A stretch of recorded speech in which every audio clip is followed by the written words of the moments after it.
Some fathers leave money, others leave stories. But Daniel Quinn, he left a truth buried for 100 years and a son who would never see the world the same again. Daniel Quinn had exactly $97 left when he realized he couldn't lie to his son anymore.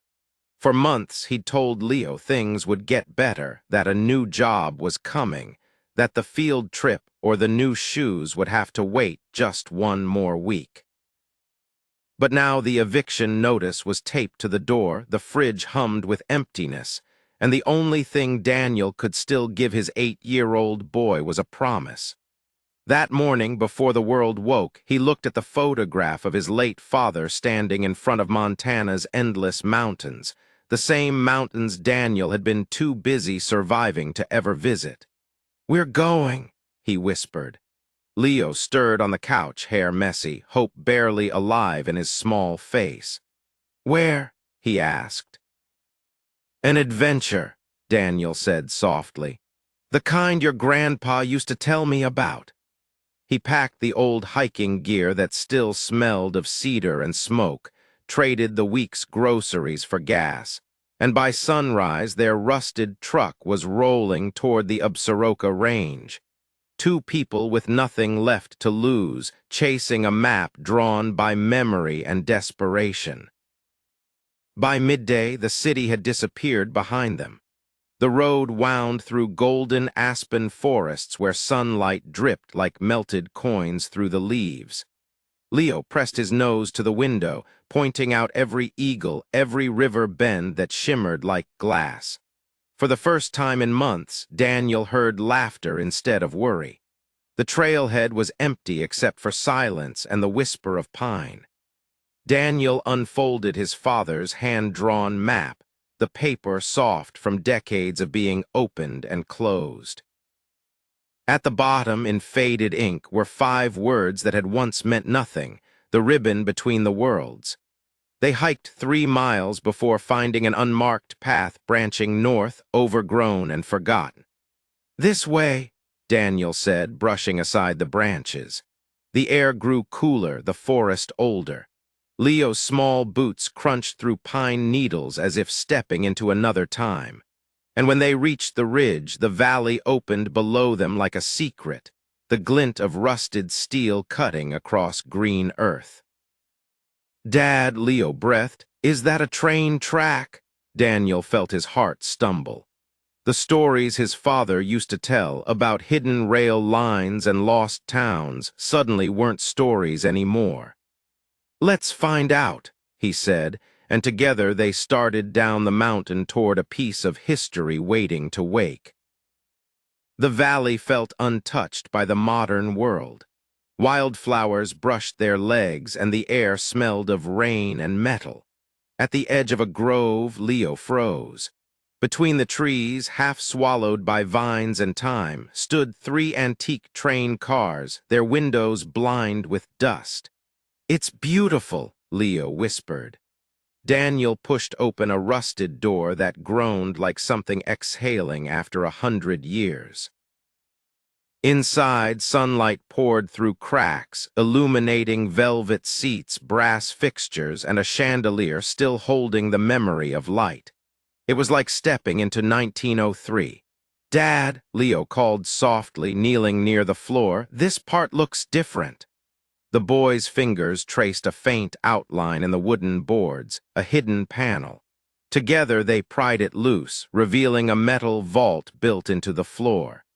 When Daniel lifted the lid, the breath left his body. Paintings wrapped in silk, boxes of jewelry, stacks of bonds and letters, all untouched by time. "Are we rich?" Leo asked, eyes wide. Daniel stared at the treasure that could change everything. "Maybe," he said quietly, "but let's make sure it doesn't change us." Outside, a hawk cried over the valley, and Daniel felt it. The universe tilting, destiny turning in their direction for the first time. That night they camped by the spring, the treasure locked back inside the car. Daniel lay awake, the stars sharp and close, his mind racing. Who had hidden all this? Why here? Back home, the answers began to appear in the dusty archives of the Billings Library.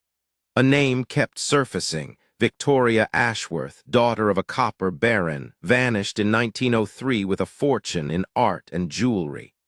Her diary told of love with a railway engineer and of a plan to expose her father's crimes against the land. The librarian's hands trembled as she read the last entry. "If anything happens to me, the truth lies along the tracks." Daniel's pulse quickened. They hadn't just found treasure, they'd found evidence. He promised Leo they'd keep the discovery secret, but secrets have gravity, and someone had already felt the pull. A black sedan appeared outside their apartment, the kind of car that never came to their neighborhood. Then came a knock at the door. A woman named Sarah Chen, a historian who somehow knew what they'd found before they told a soul. "You don't understand," she whispered. "If you uncovered Victoria's trail, the Ashworth family will come for it. They always do." Oh, the next day, Daniel sat across from Robert Ashworth himself in a restaurant that smelled of old money and quiet power. Robert smiled like a man used to owning everything he touched. "You found property that belongs to my family," he said, sliding a gold pocket watch onto the table. $50,000 for its return, no questions asked. Daniel stared at the watch, identical to the ones in the train car. "And if I say no?" Robert's smile thinned. "Then I'll make sure you never work again.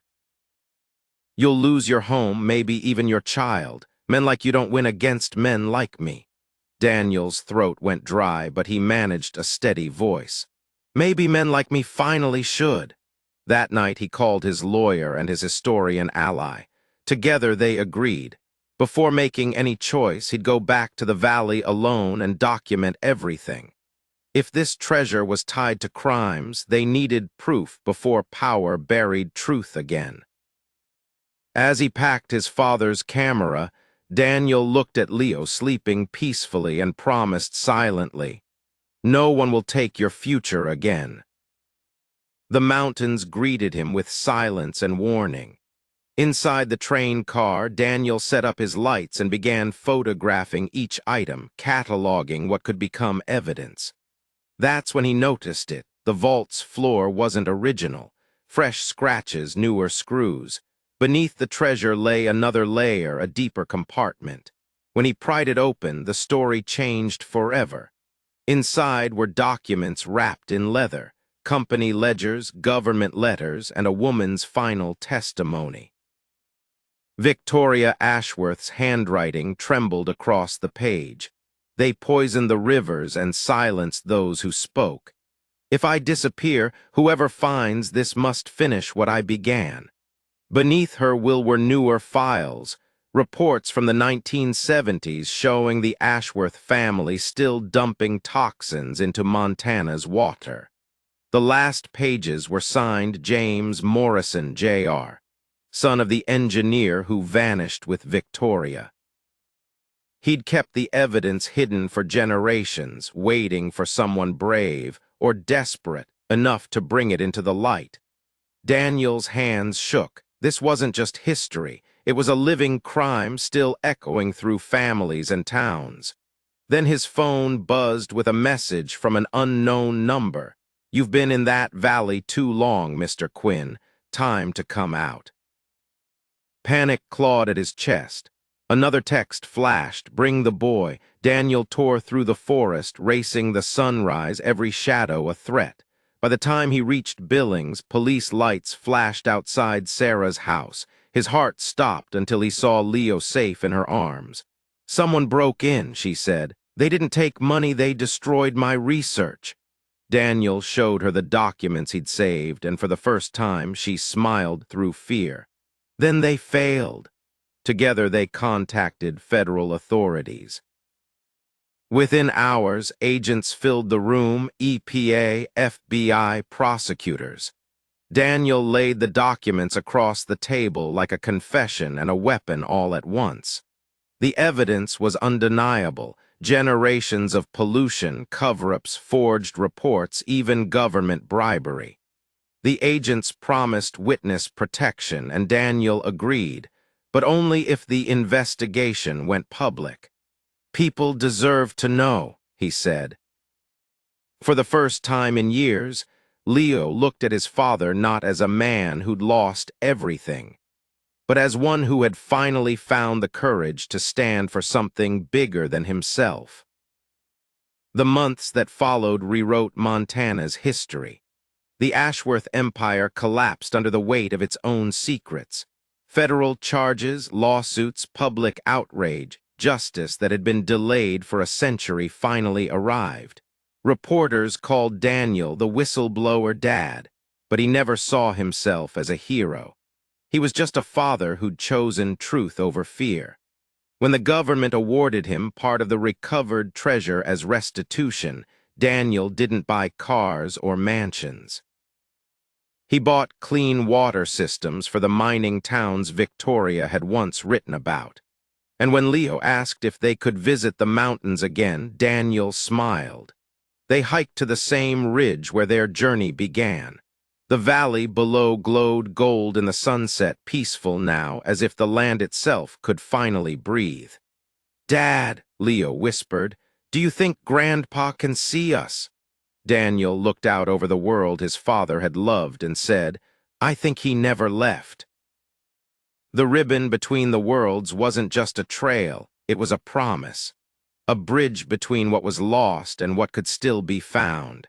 That hidden valley became their beginning, not their end. The ribbon between the worlds wasn't a trail, it was destiny. If you felt that, don't just like this story, stay with us. Because tomorrow we'll bring you another tale that proves courage still lives among ordinary people.